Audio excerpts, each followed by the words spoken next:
Well, just a day after returning from Atlanta, our very own Dom Tiberi is back at work today after a much-deserved day off. And we just love this moment from the field that we captured on video. The moment the game ended, the confetti started coming down.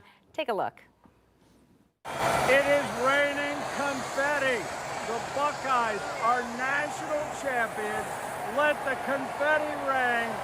Yes, the Buckeyes, for the third time in my career, are national champions.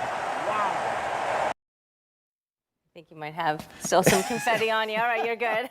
That was pretty cool. You know, that was right after they let us in, and we couldn't bring cameras on. No cameras were allowed until after the trophy. So yeah. I went out and I just took my phone and I'm going, this is so cool. It's raining down, and you know, they've all been special. 2002, 2014, but this one was extra special, and I think the reason being is there was so much visceral conversation going on after that loss to Michigan. The whole silliness, in my opinion, of fire Ryan Day.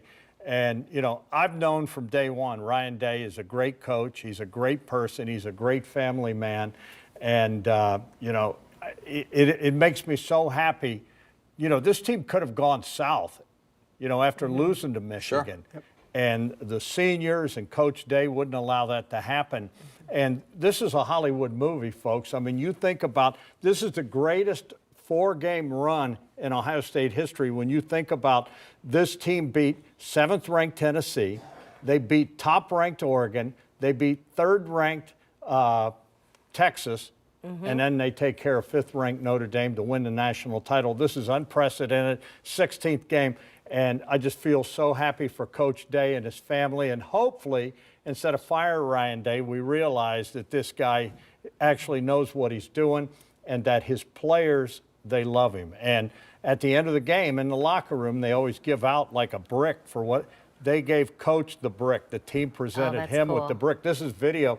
You know, like I said, no cameras were out there, and so I was just walking around, and it just, I'm thinking, this is so cool that I'm able to do this and see these guys and just their happiness, how happy they are. And it's just, everyone was hugging everyone. Well, you shared the moment with them. And I'm curious, Dom, because it sounded like the shoe. It was that loud. What was the makeup of the fans? I mean, it looks like a sea of scarlet in the stands. Well, there were a lot of Notre Dame fans, but there were also a lot of Ohio State fans. Yeah.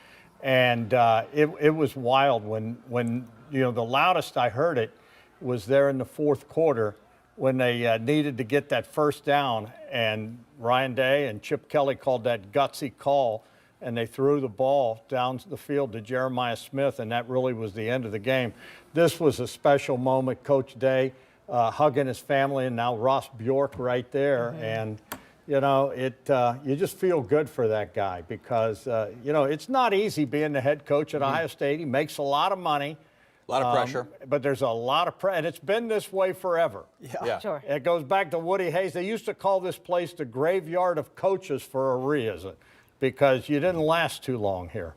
Well, his definitely validated that, and hopefully got the monkey off his back, and it was a great win. You can see the second he stepped off the bus, it looked like a huge weight was lifted off of his shoulders. Well, there's pressure with this, and you're only as good as your last win. That's the one thing at Ohio State. You're only as good as your last. What have you done for me lately, you know? Have you talked to him since?